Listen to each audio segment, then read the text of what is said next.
Hi, Lisa Schermerhorn here, and welcome to the Grassroots Warrior Network. Um, I'm just thrilled and excited to introduce you all to my dear friend Kevin Martin, extraordinary hypnotherapist, NLP practitioner, neuro linguistic programming instructor, as well as this new technique, EMRT, which can really help you with your stress and anxiety. He has an amazing story of how he went through adopting a child who'd been through quite a bit of abuse and how this work really saved the life of his son and how it saved his marriage as well. For those of you who are interested in taking this course, he's offering $50 off. There's going to be a link below so that people can, I think it's Lisa 50, but it'll all be below. You can just click the link. And for those of you who are looking for quantum healing or any other type of work, I work on Zoom as well as in person. You can contact me through my website, lisamindset.com. We can also get you $100 off the Wave Watch, which is a like a Rife machine on your wrist using sound frequency for healing. They're really amazing. And for those of you who are looking to repair stem cells and reverse aging. I have patches that this company does amazing work. It really has helped me so much. I just got the cast off my wrist. I'd fractured my wrist. I put two patches on for pain, the ice wave, and instantly the pain was gone and I never felt any. And I just had the cast on for 4 weeks. All good. So anyway, you have any questions, please reach me through my website. I'd love to help you and enjoy this interview. Hi, Lisa Schermerhorn here, and I am thrilled and excited to introduce to you a very dear friend and former business partner of mine, Kevin Martin. Um, one of the kindest people and brilliant people in the industry of the working with the unconscious mind. And I want people to really get to know you as the person who you are. And when I heard your story, I knew this is someone who I really wanted to work with.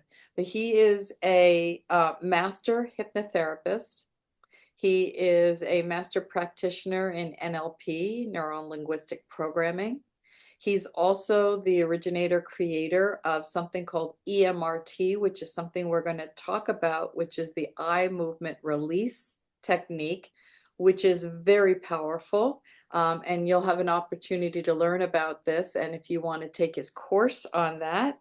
And he also changed my life, teaching me about something called the Ho'oponopono, which is all about forgiveness. And we're going to talk a little bit more about that as well.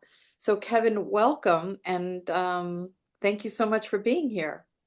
Oh, thank you, Lisa. I am excited to be here. And thank you for those very kind words. You say I'm one of the kindest people. You're one of the kindest people as well. I- Well, like energy, like attracts like. Thank you. yes, yes, as well. Yes, I am. I'm happy to be here, and you know me better than a lot of people. And when it comes to the subjects of NLP and hypnosis, you know how passionate I am about that. Yeah. Yeah, and for those of you who aren't familiar with neuro-linguistic programming and hypnosis, we're going to go into more detail. But you were actually in the computer industry, in the tech industry, correct? For many Yes, years. yes, I am what people affectionately call a geek. I was in the I was brought up in the computer industry for about 12 years or so. But then it kept on drawing me back. So I've been almost in the computer industry almost all my working life. Right. Um, so yeah, yeah. But you might ask, people might ask, how does a techie get into something with the soft skills and kind of stuff that has to do with psychology, and even worse has to do with what people call woo-woo if they think about hypnosis, right? Right. Um, so yeah, that's a cool story. Um, when I had been in the tech industry and the software industry for many years, I wanted to finally get out because I grew up as a kid. My mother had her own business, and I was listening to all these people like Napoleon Hill and stuff like that because she listened to them. And I said, geez, she's got her own business. I want to eventually have my own business. So I got the nerve to do it, after being in the tech industry for 10, 15 years or so. And I started a training franchise, a sales training franchise. And in there, they didn't tell us, but we learned really quickly they were using this thing called NLP. I'd never heard of it before. And it was neuro linguistic programming. And it was like, this is how we taught the salespeople to gain rapport with others and to actually speak, uh, in certain ways as to really not cause friction, but do the opposite and gain trust and all that. But that's all that NLP. And so I had never heard of it until then. And I learned about it. And of course, at the time, Tony Robbins was out there teaching all that and stuff like that. And at about the same time, we we decided we had to adopt kids because couldn't have children of our own. Matter of fact, when I started the business, my second child, the day I started the business, I left a comfortable job. You know how that is, right? I left a comfortable job, get on my own, with a lot of risk. That day, my second child moved in the house, and my wife, I think, was thinking, "What are you crazy?" But we adopted three kids. The first child walked into my house. He was 5.5 years old and had lived in 7 homes before he walked into ours. So there was a lot of things going on in his past. And so when he started living with us, those things came out right away. Those things came out right Yeah, away. so just say he was in 7 different foster homes, correct? He Seven was different, taken from his well, home. yeah, Yeah. 7 different homes, including his own home, which he got removed from at 1 years old. So yeah, he had a lot of traveling through different things. A couple of the foster homes that had been closed down for abuse, and so he came to us with a lot of baggage, a lot of problems. Now we had been trained and knew about this, but we had not expected what we what we had to deal When you with. say train, like because you were also foster parents for a while yourself, right? So they Well, were teaching, actually, no? we became foster parents only for the adoption because in Okay. Massachusetts, legally, you have to foster a child for 6 months before you can adopt them. Oh, okay. Oh, I didn't know that. Yeah. Okay. Yeah. So we had 10 weeks of training, and the uh, the trainers there were dear people. They were just so loving and stuff, but they nailed this thing in our head about commitment. And the commitment is okay, as soon as you choose this person, and when you get to visit with the child and all that, and but as soon as you have them move into your house, commit. Do everything possible to stay with that child because most of the foster kids have been from home to home, like my son. And when they're given a chance to get a so-called forever home, they want it to be forever. And so that we were committed, and that commitment brought us on a journey that was incredible because my son, that Antonio was his name, is his name, of course, and he had all sorts of problems, and we had to go the route of doctors and meds and psychiatrists and therapy, something I never even dreamed of that we would have to do with any of our kids. And at 10 years old, he was just volatile. I mean, he had a lot of violence that would come out in him, and none of the drugs, none of the things would work. So we had to have him put in a residential, which is a place for behavioral problems with children. And he at 10 years old, and instead of getting better, because he was getting therapy every day, all the people working there were licensed counselors. There was a school there. There was a psychiatrist there, and instead of getting better, he got worse. Hmm. And it was just driving us crazy. And it was a long haul on our marriage, So but by then we already had our two other adopted children. but you had him home on the weekends, right? He was there We had during the him on the week. weekends. Yeah. Oh, we didn't give Yeah. up on him. Remember that Right. commitment? Right. Never gave up on him. Weekends and holidays, school days off, and stuff like that. It was it was almost an hour drive to go get him, and we Wow. had our two youngers, and so there was a lot of pressure, a lot of things, but we were committed. We were committed to him. So as I found that he wasn't able to get help from the people that were supposed to help him, I remembered this thing from my training days, which was this NLP I talked about, right? Neuro linguistic programming. I had done some research and said, oh, it's not only great for business, but it's also great for clinical issues. So I said, well, maybe this is the answer. So I went out and did my own research. I saw Tony Robbins many times. He was no longer teaching this, but I tried all sorts of different things. And finally, as I was getting trained in it, I found someone who had been doing this for a while, trained the same way was getting trained. And she came in when my son was 17 years old. She came in, and in 3 5-hour sessions, eliminated all of his behaviors. All right. So I don't know if you feel comfortable talking about what would have happened if that didn't occur, Well, where he first, was headed. at 17 years old, his therapist had already told us she was having him assessed to go into psychiatric lockdown. He was going to be heavily medicated. He was going to be locked in a ward. Um, and he could be there for a long time, because she said in the 7 years that they had him, couldn't do anything. They didn't have any progress. She had a psychiatrist evaluating him at the time we had the work done, to go into the psychiatric lockdown. He probably would have died, or just languished away in this place, because they're heavily medicated. They can't do anything. They're it's I've been in there when he had some stents in there, and it's not pretty. No, Uh, it wasn't going to be good for him. no. It wasn't going to be good for him. So And this was a miracle. this was truly a miracle.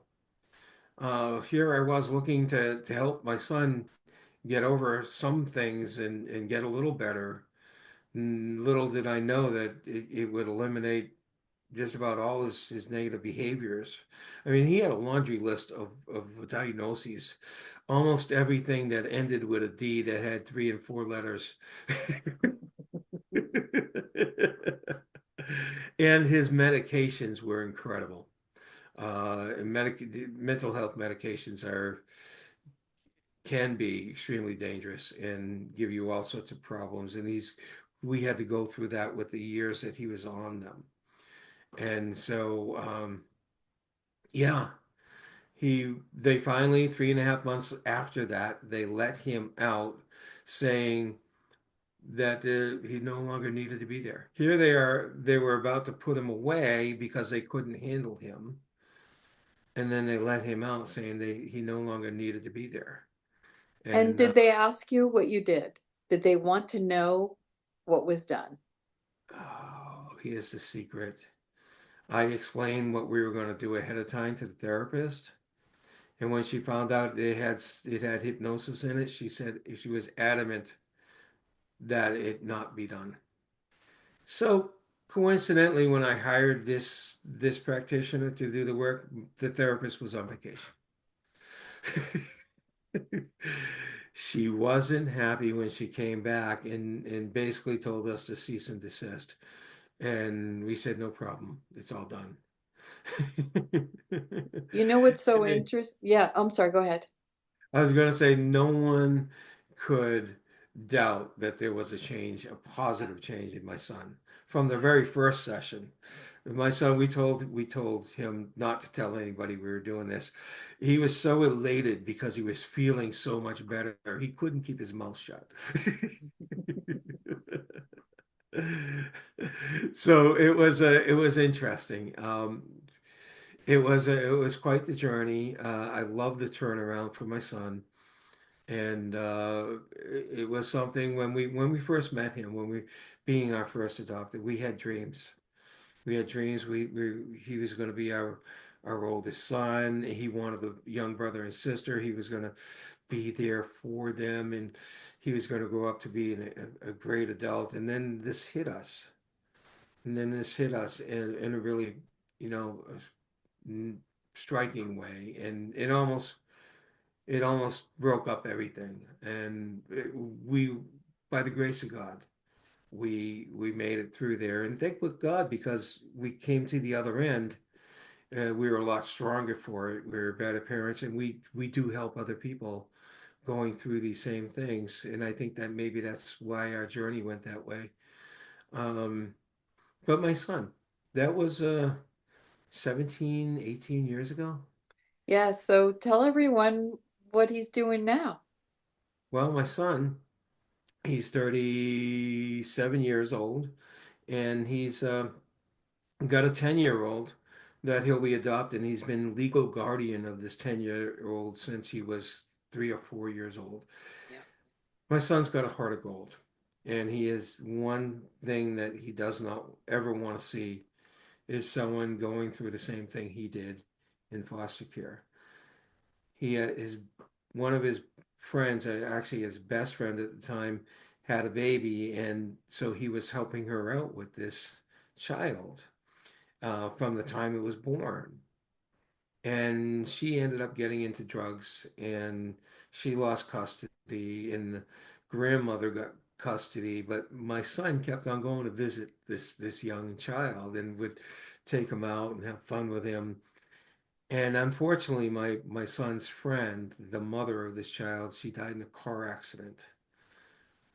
And then the grandmother got a stroke, and she asked my son to watch him, to become legal guardian. And my son said there's no way he wants this child to go anywhere else and get lost in the system because that's where he probably would have been heading because there was no Right. one else stepping up to take care of him. So my son's been taking care of him for 7 years. When the grandmother passes away, then he'll be able to adopt him. My son, actually, it's funny because the grandmother was in a nursing home and just moved out of the nursing home and is independent, still so-called independent. And now he's taking care of her, visiting her on a daily basis, making sure Wow. she has everything she needs. Wow. Here's this woman not related to him, only by his son, really. That's Right.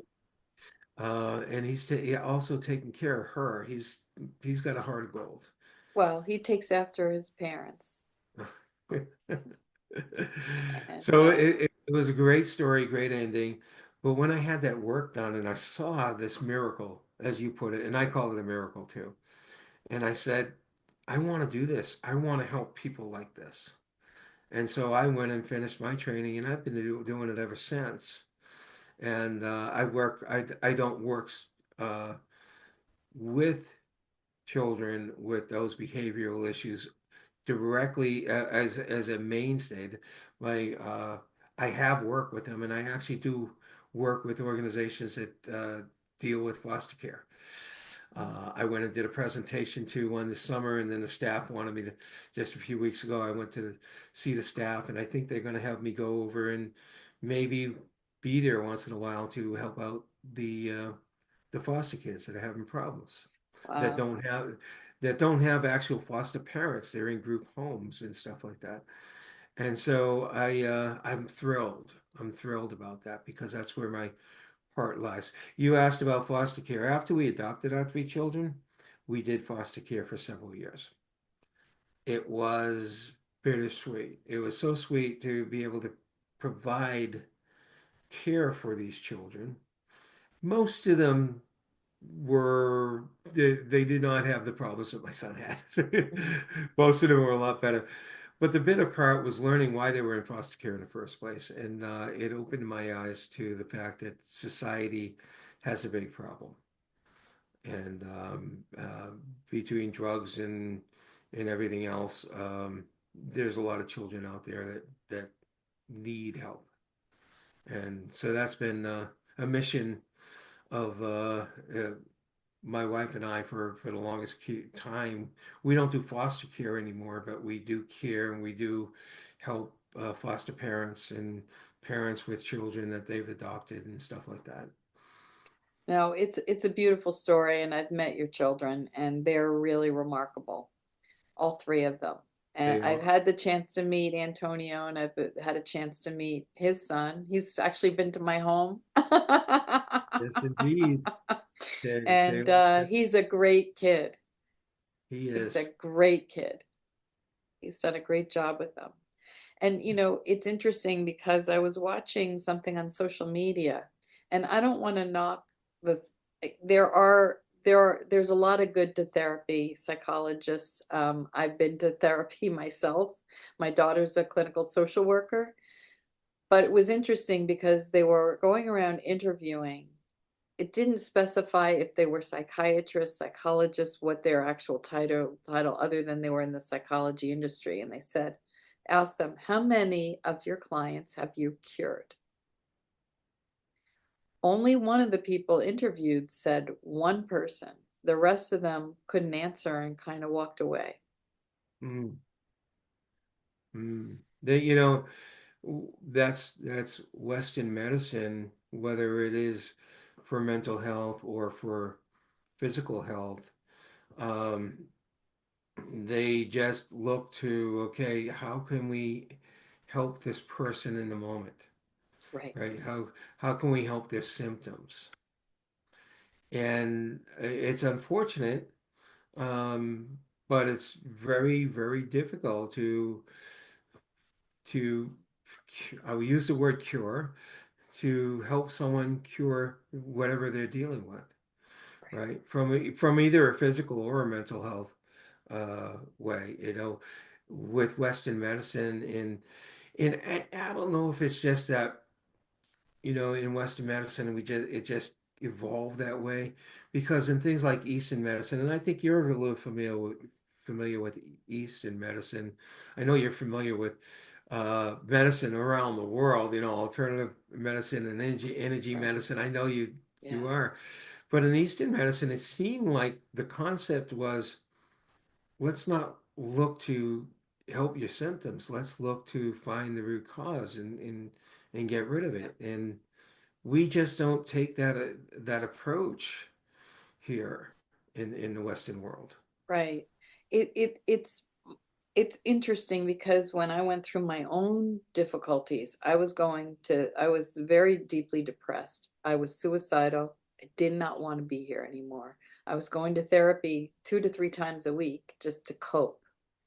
And someone had suggested a hypnotist. I went to her and I saw the difference was so amazing to me because what people misunderstand, because there's this whole thing about hypnosis about, oh, you're controlling me and all of that. And I guess there are nefarious people who do MK Ultra, all different kinds of mind control, and everything out there can be done in integrity or not. But I will Mm, say, when you're working with someone who's in integrity, I always say, I can't make anyone do anything they don't want to do. Nor is it something that I want to. Do I get frustrated sometimes? Yes. But everyone goes along in their journey when they're ready. And what I love about hypnosis and NLP is, as someone who does this, I'm not telling anyone to do anything. I'm asking them, and they're coming up with their answers.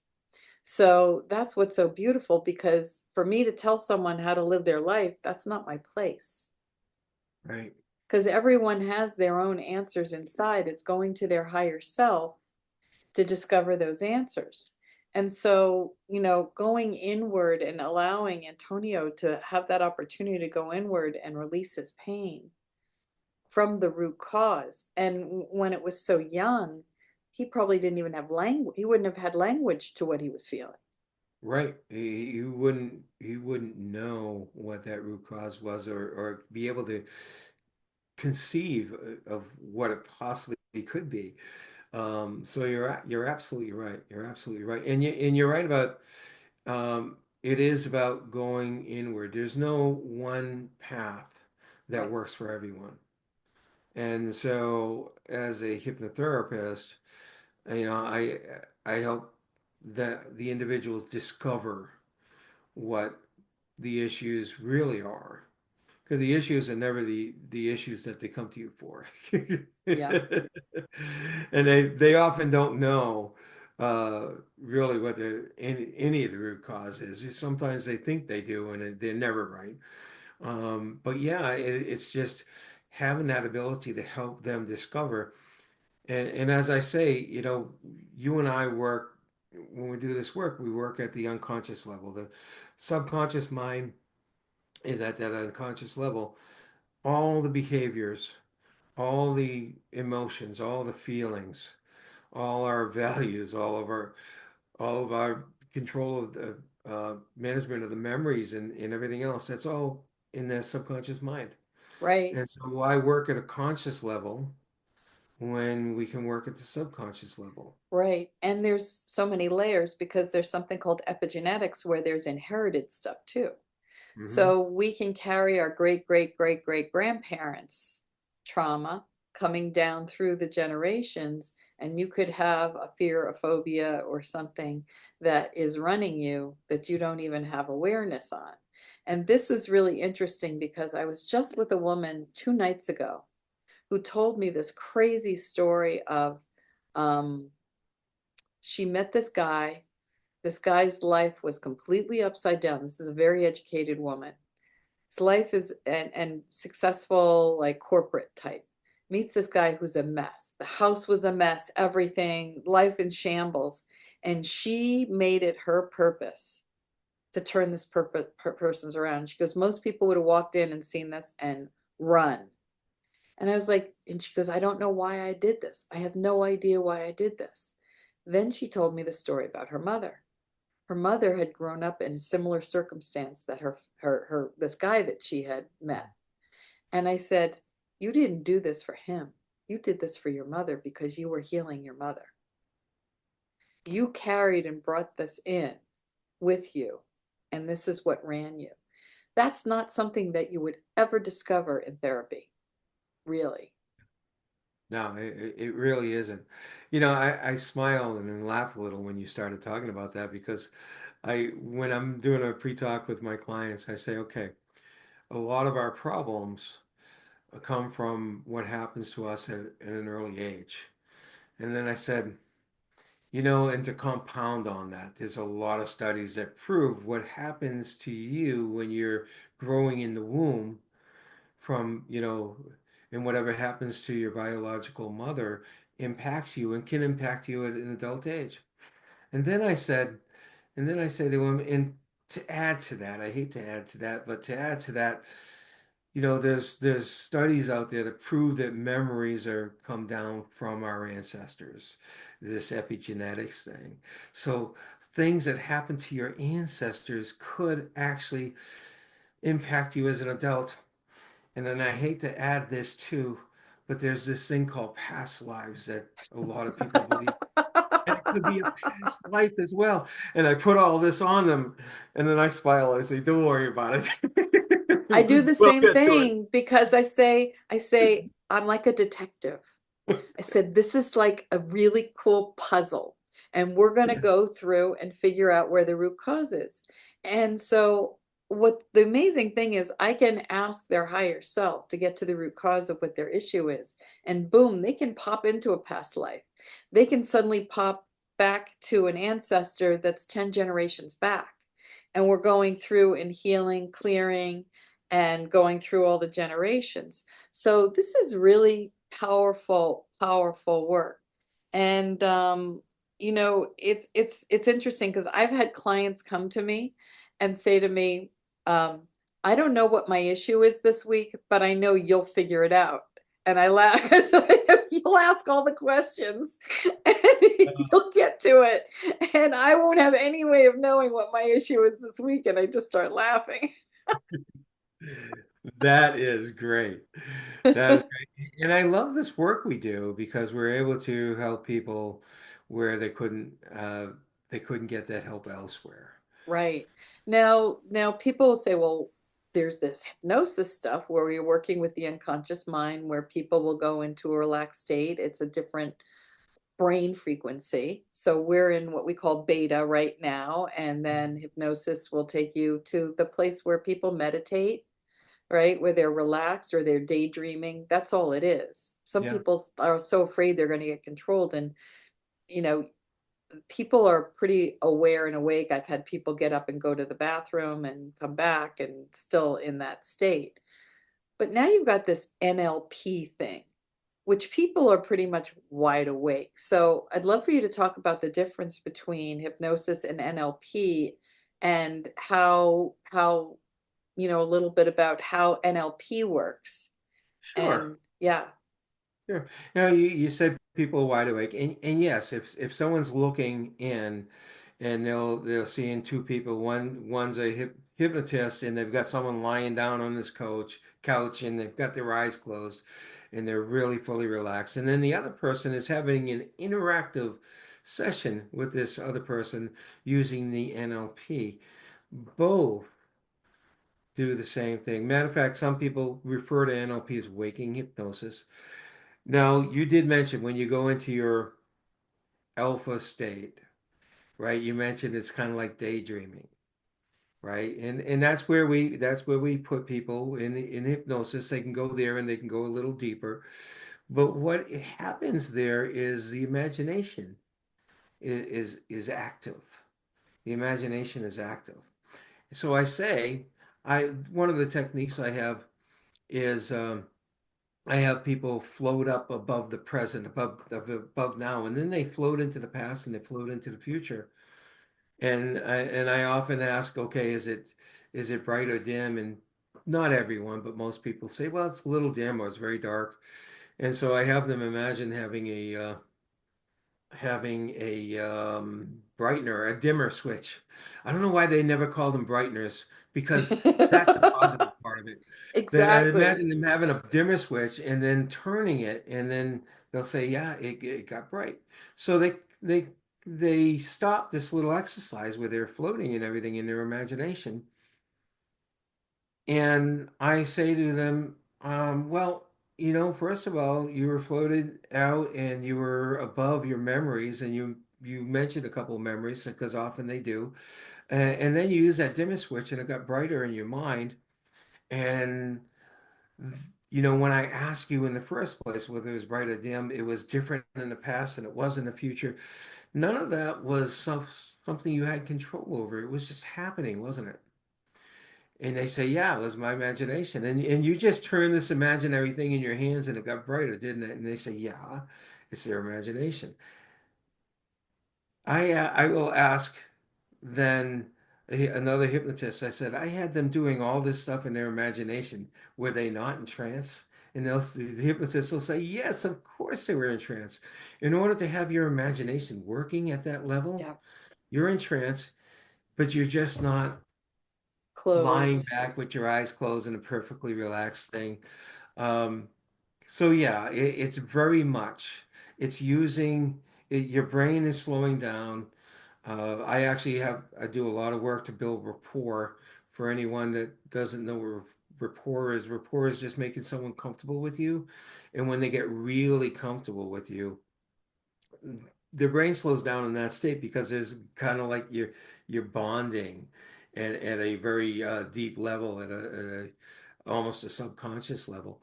So there's a lot of things I do without having them relax with their eyes closed that actually ends up getting them in trance. And when they're in trance, their subconscious mind is active, and that's where we want to be because Right. that's what we're doing. So I ask them questions. I'll ask them a question like, okay, I don't want you to think about anything. I just want you to see what pops into your head. And I'll say, you know, if you were to know, does your problem come from before, after, or during your birth? And they'll look at me and I'll say, what? And they say, well, what's the first thing popped into your mind? And they'll say something like before. And they'll say, I don't know why I said that. Yep. That's the unconscious mind, right? That's the unconscious Yeah. mind. That's the greatest question to ask anyone. If you were to know, what would the answer? So if you ask someone a question and they say, I don't know, and Mhm. then you come back, if you were to know, what would the answer be? And the answer always comes. Yeah. Yeah, it is incredible, isn't it? Yeah. That's a standard NLP thing. It's like you got the subconscious is seen as being in the limbic part, the back of the brain. And you got this part back here, and all of a sudden, if it hears, if you were to know, all of a sudden it says, "Oh, oh, I know." No, it's fascinating the things and people will say, I would have no idea. I would never have gone there that that was the root cause. I've even worked with there was a well-known psychologist out of Boston, and she had come to me for her golf game, and she was having issues. And I asked her unconscious mind to take me to the root cause.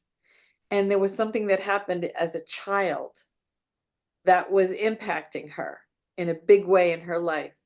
And when she came out, she said to me, I've been doing this, probably this work for over 30 years, and I would never have tied those two incidents together. But once we did, and she cleared it, the way she saw the world completely changed. Mhm. And I always say it's like putting on a new pair of glasses, like rose-colored glasses, that you suddenly see things in a different way. You're seeing a different perspective. Things like reframing, right? You suddenly say, well, you were talking about before, what's the, instead of the dimmer, what about making it brighter? Let's look at it from that perspective instead. And sometimes just really, really simple, just, Yeah, sometimes it really is. And when you reframing verbally is you're looking at a subject, at an issue, and you talk about it in a little different way. But reframing, when you're using the subconscious mind, you have the imagery. All it really is reframing the image. And what I do is when I regress somebody, I actually have them at the moment looking from above. They're not in the memory. They're looking as a second party of the memory. And then I actually have them go further in the past and look at it from there. If you just discover, if you just discover that people can be rude in this moment, if you go back to uh, a day before and you're looking at someone being rude, you have no idea what it is because you haven't discovered it yet. So it's a yet a different perspective. And I actually found this perspective works, and I don't know why. Sometimes I'll have them look from below. They look up at the event, whatever it is, from below, and somehow their mind tends to get it and it says, oh, wow, this is the this is the issue, and it snaps. So these different perspectives, so it's a visual reframe.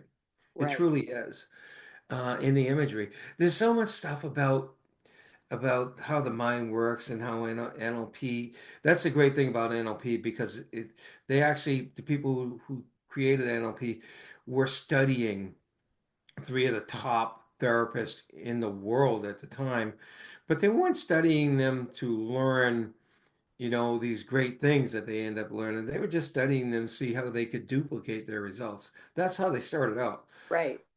But then when they did study them, they all of a sudden saw these fascinating things like, holy mackerels, you could do this, you can do that. This isn't in mainstream psychology anywhere. How does it happen? So, yeah, NLP is actually the study of excellence. So, what they were looking to do is we want to analyze all these people who are at the top of their game, right? And then like, how are they doing it? How do they think differently than everyone else? And then they kind of worked backwards and, work from there. But they also focus on a lot of, um, if you're auditory, because everyone learns differently and absorbs information. So some people are visual, auditory, kinesthetic, which is feeling. So there's all these different ways. And so they teach people to look at cues. So this is for those of you who are in sales, they teach the way of, and Kevin does this especially well, is creating the rapport, because people, as we said before, trust people who are like them because there's an understanding. I understand you, I know you well, so I feel more comfortable versus someone I've never met before. I don't understand, I don't know their background, their culture, their values. That's why when people go into meetings, they're always looking for something in common. When you find that thing in common, it creates a bonding, creates a trust. Yeah. Yeah, So, it certainly does. But it's done at such a deep level yep, that you don't, people don't even realize. All of a sudden, and we've all been there. All of a sudden, you're sitting across from somebody and something, and there's something about them you don't know what it is, but it's something about them you really like, or just the opposite. You don't know what it is, but there's something about them, and it's not overt at all. But there's something about them that's really strange, and you want to stay away from. And that's at a very subliminal level. And the cool thing about NLP is it captures all that. It taught, you learn about all of that. And I think what the foundation of that is you in that with traditional hypnosis is you understand how the mind works and you understand how you can do this or that or say this or that and actually affect a change. And it's just wonderful when you have that that foundation. So a while back, I was studying one of the greats in NLP. This is the one of the people who edited the very first books that came out in NLP, and so he was friends with the founders and all that. And he came out with this very cool thing with the eyes. Now in NLP, there's observing the eyes and where they go. It can tell you some information. People will look up to the left or look up to the right when they're remembering a visual, an imagery, or something like that, or constructing an imagery, and they'll look left directly left to right when it has to do with hearing sounds in your head, auditory, and then they look to the lower sides for something internal when they want to get, you know, when they want to check on something, get a feeling for something, or do some internal talking. And so this person created this eye movement, which supposedly would capture those pieces. And I started studying that, and it was really cool.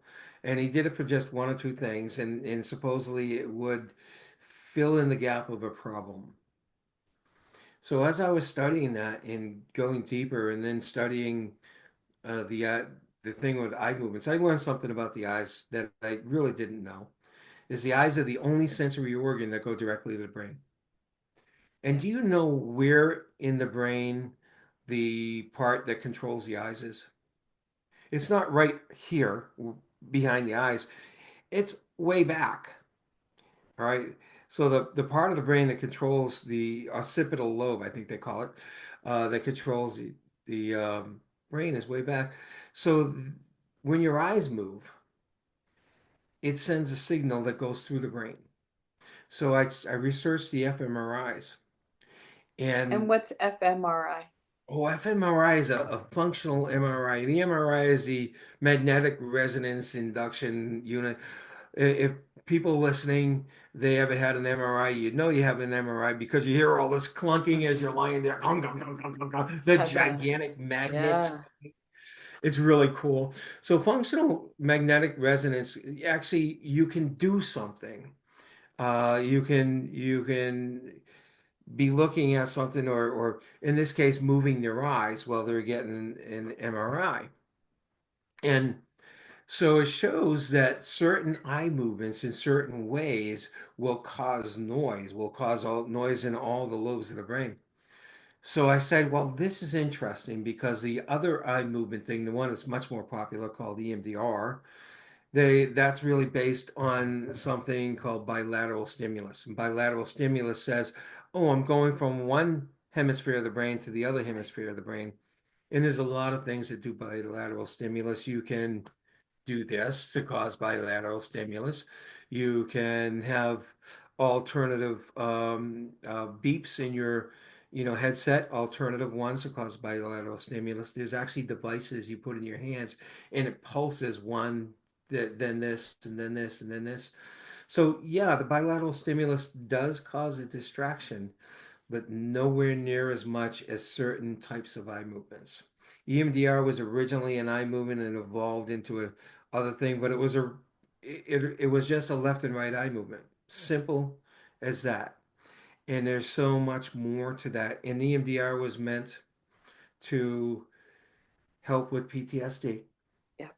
And there's a big setup, and it's not a one-time thing. It takes days, it takes weeks.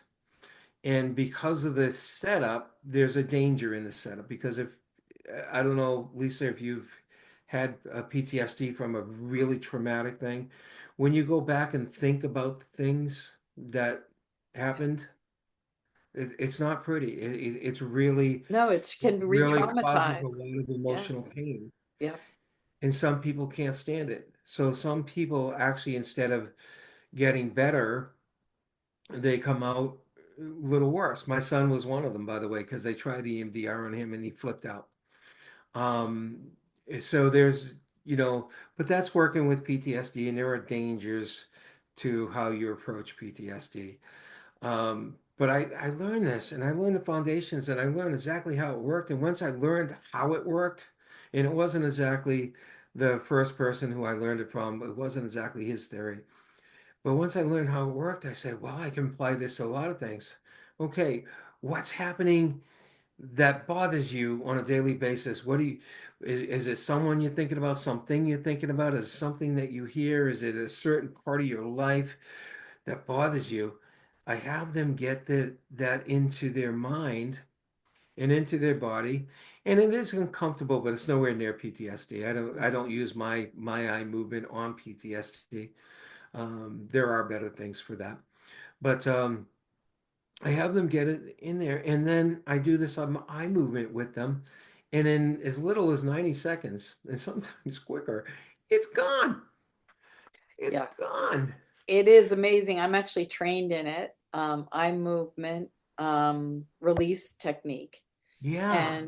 And it really is powerful and it's not overly complicated. You don't need to be a hypnotist or a master practitioner in NLP unless or are you looking for people who are certified in those things to learn it? No, well, I am looking for people who I work with people and heal them. So, coaches, for instance, right? Right. A lot of coaches say, well,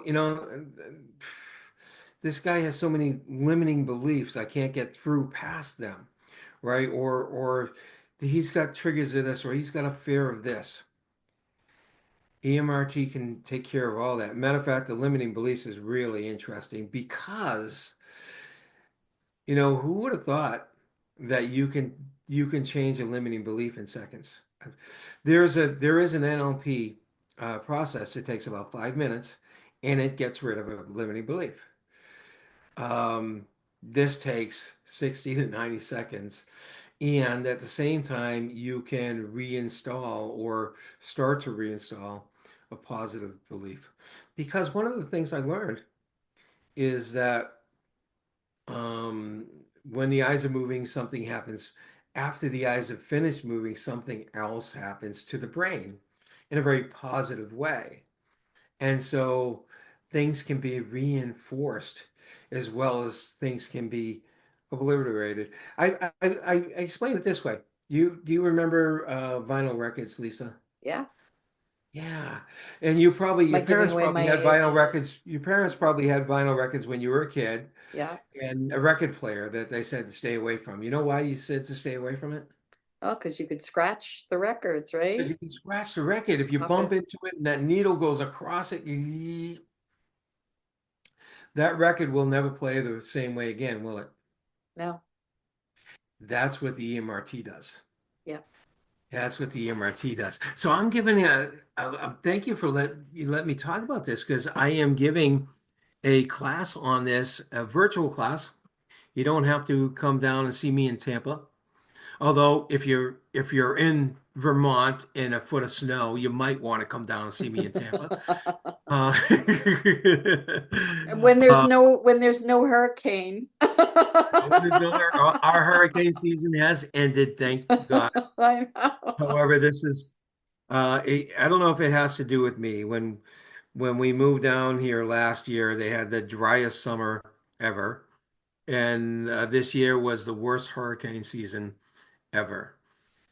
We had Yeah. two hurricanes within 2 weeks that had gotten, both of them, I think, had gotten up to category 4 at least. Yeah. One of them category 5.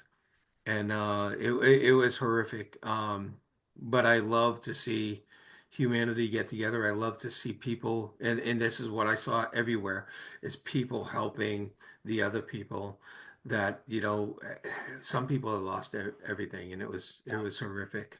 But anyway, um, on January 17th and 18th. We do this virtually. I used to do this one day when I did it, a full day when I did it in person. It's 2 days, a Friday and a Saturday um, when I do it virtually. It's a certification class. So there is practice during the class. We have breakout rooms, and everybody does all the things that I teach them, and I do demos ahead of time. And no one gets their certification until they've sent me two videos after the class showing that they are doing two different types of the EMRT and showing me that they've learned what they've learned. We have an extensive manual. It's very detailed work. And I just love teaching people how to do this. My dream is to have enough people out there that can help people in this really quick and rapid way. So there's so many more people can get the benefits of getting rid of the those smaller things that get in our way on a daily basis. They can be triggers. They can be any type of emotional pain. They can be fears. They can be light traumas. Um, and they can be, there's actually, it works on chronic pain, believe it or not. I was blown away when one of my trainees came back and said that. And then I started using it on that. It works on Well, so many it things. works in the case where with pain, because you don't want to not go to the doctor if there, because pain is also a marker, right? That Yeah, there's something wrong. But sometimes when you've got chronic pain, you've created this like pathway that the pain just keeps moving back and forth, and you want to skip the record, right? For that. Am exactly. I explaining that properly? You want to scratch the record. You want to Scratch the scratch the record. record so it doesn't quite have its hold on you as much as it does. It doesn't, when it comes to things like chronic pain, we're not going to be able to get rid of it altogether, but we really can have an impact on Right. what it is. And I've heard, and I've seen with some of my clients and with some of the clients of some of the other people I've trained, it's been remarkable. Um, but as a hypnotherapist, when I have someone come in and they start to tell me what the issues are, and all of a sudden I hear this or I hear that, all of a sudden now I am there doing the EMRT and getting rid of all this little ancillary stuff. And the thing about that is they know it instantly. They know it instantly. And the coolest thing is what they feel in that instant is what they feel an hour later. It's what they feel 2 hours later. That record has been permanently scratched. Right. That record has been permanently scratched. So I teach people how to scratch that record for their clients Yeah. and do that. So there'll be a link to my page for EMRT, some more explanation. And Lisa, being I was here talking with you for your listeners, If they go to that page, there's a coupon thing, and I will take off an additional $50 with the Lisa50 coupon code, which I'll will put with the link that's going to be Yeah. with this Well, as that's well. awesome. And Yeah. I want to tell people that this is kind of demystifying things because there's this train of thought that, you know, once you've been traumatized or you have this PTSD or you have this, that you have it forever and you just have to learn to manage it. And what I will say is oftentimes you're dealing with a younger part of you. Imagine your 5-year old that's been traumatized, and the 5-year old child in you, the inner child of you, is begging for help. It wants help, it wants to be seen, and it's making decisions for you. So your 5-year old is choosing your partners, your 5-year old is throwing temper tantrums and is having rage and anger issues. Your 5-year old is doing all of these things. But when you can address that, what happens is suddenly the scratch of the record happens and you suddenly go into adult, right? So you Mm. suddenly now looking at things from the perspective of an adult instead of from that child who is in pain. You're removing that pain and now you're like, oh, so you're not changing what happened, you're changing the way you see things. And then when you change the perspective, you realize it's not always as bad as it seems. Does that does that help? That's a great way to look at it. I love that explanation. You're right. And what we're doing, technically, what we're doing is there's neural pathways from the memories to the emotional part of the brain. Okay, so you have a memory, and it's always got this neural pathway to say fear or anger or whatever it is, or sadness. And technically, what we're doing is we're breaking those neural pathways up. And so that memory doesn't go away. I can't break up that Yeah. memory. We don't want the memory broken up, but it no longer has that hold with, that connection with the emotion. And all of a sudden, it's seen differently. And that 5-year-old actually takes a sigh and a breath, and it's like, okay. Because, yeah, because they're exhausted. That younger part of you doesn't want to behave that way. Just like, you know, your son is so kind and loving and wants to save people from what he went through. Yeah. And because you helped him, that little boy who wasn't being heard and wasn't acknowledged didn't have a way to access those emotions and let it go. And suddenly everything got reframed. So now he sees that there are people who are loving. He sees people that you were there, that you didn't abandon him, you never gave up on him. And he got to see that you showed the way. You showed what true unconditional love is. And now he's paying it forward. Mm, And so you're giving people an opportunity to pay it forward in their lives. And when you let go of what was holding you back, and now you see it from the adult perspective, and you're removing the fear, you're removing the anxiety, you're removing all the emotions because the emotions, there's a difference between emotions and feelings. The emotions can run us and put us into this frenetic place. yeah. And then other people will look at you and go, why are you so nervous or why are you so upset? It doesn't seem that big to them. But that little girl, little boy is terrified for their life. It seems like enormous, and that's real. So we don't ever want to take that away from someone.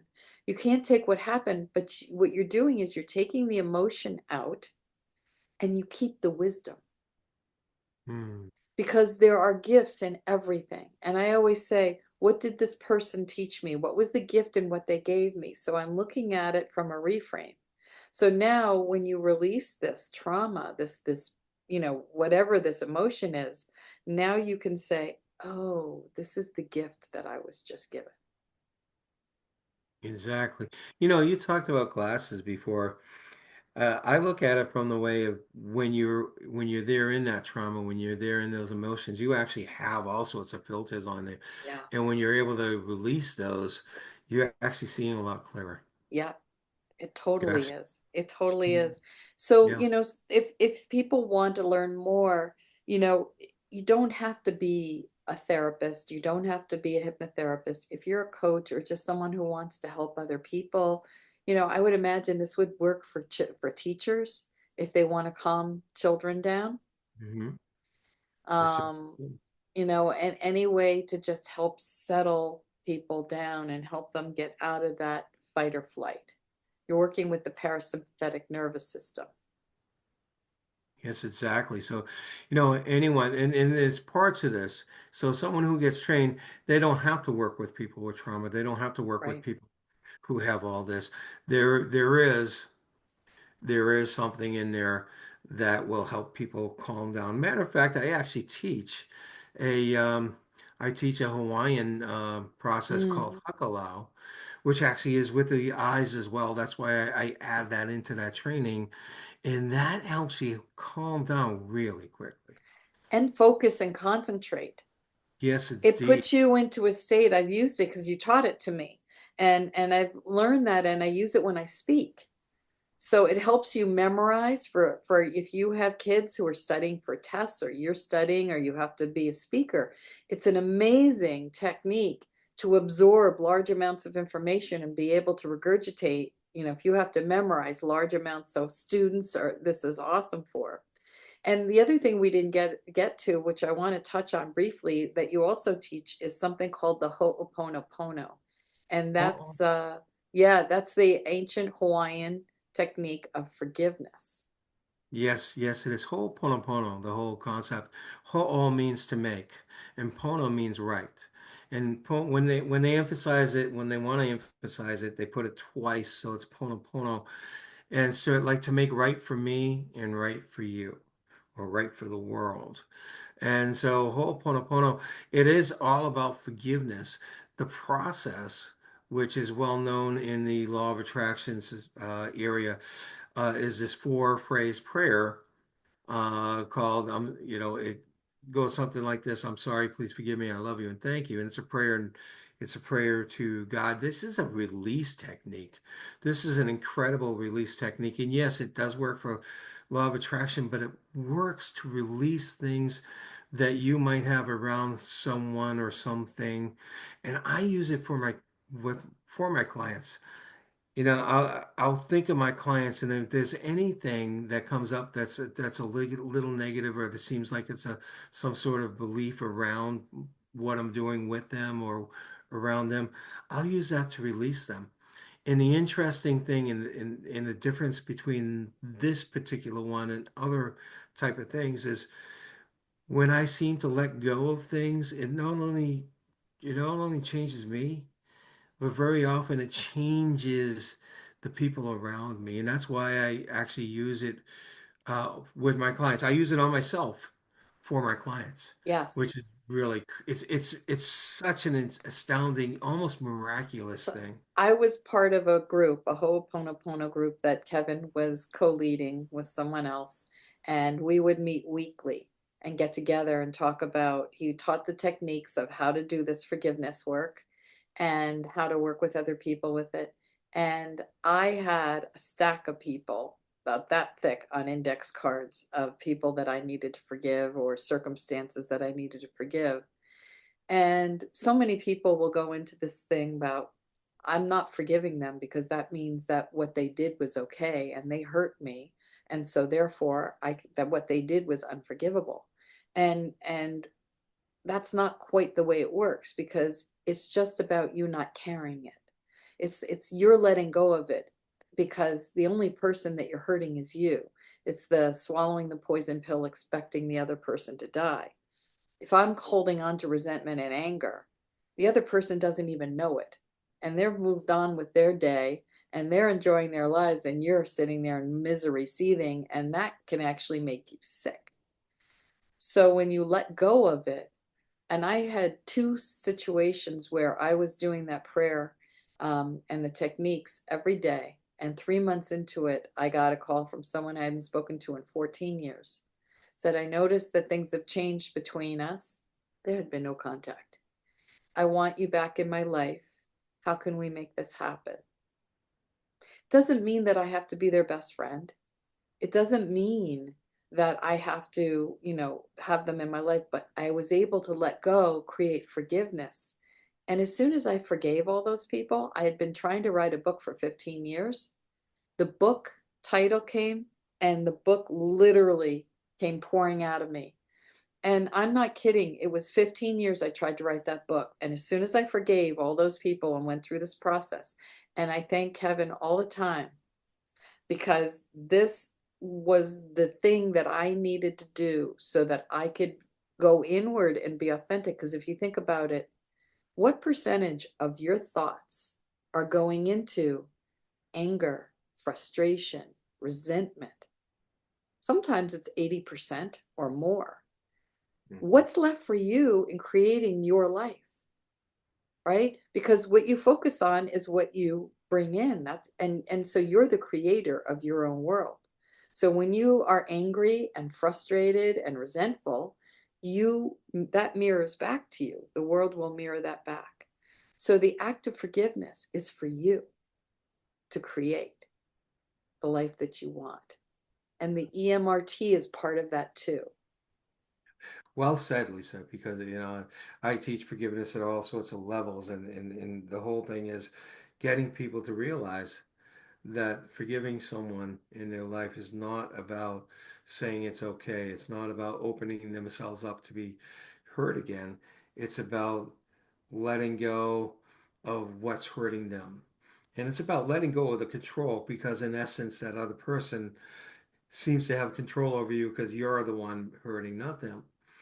And so yes, but the interesting thing about this process is this is one process. Everything else I use, or mostly everything else I use, is based on psychology. This process has something called energy built into it, and because it definitely not only allows you to feel better because you're releasing the stuff, but it definitely impacts the people around you. And I can't say how. I can't, but it does, and it's proven. There's been so many people that I know that I've taught this to, and including myself, that have used this, where external events and external things have happened, like that phone call you got from someone you hadn't talked to in 14 years. And by the way, I was there when that download of that book came in. It was miraculous to see. I love to see you in that state when when came up with the concept and then just the book just poured out. It was a great time to be in your life to see that. Wow. Thank you. Thank you. So for people who think it's been an amazing journey, and for those of you who are unfamiliar with the unconscious mind, or have some trepidation or fear, please reach out to Kevin because he's really great at demystifying it. And even if you learn this technique just for you, it's worth it. There's so much anxiety and stress level and things that are going on in the world. There's so much uncertainty, when you're watching the news that we can't control. The only thing that you have to control is how you react to it. So if you learn a technique that can help you stop reacting and being centered and grounded and making decisions based on reality and not based in fear or that younger part of you throwing you into a tizzy, because it's that can happen. It happens all the time.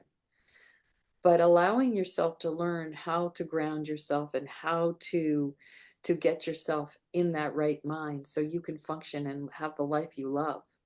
I highly recommend it. So again, it is what, January 17th and 18th. So Right, please 17th and 18th. Yeah. sign up quickly. And Kevin has so graciously given my people who watch this $50 off.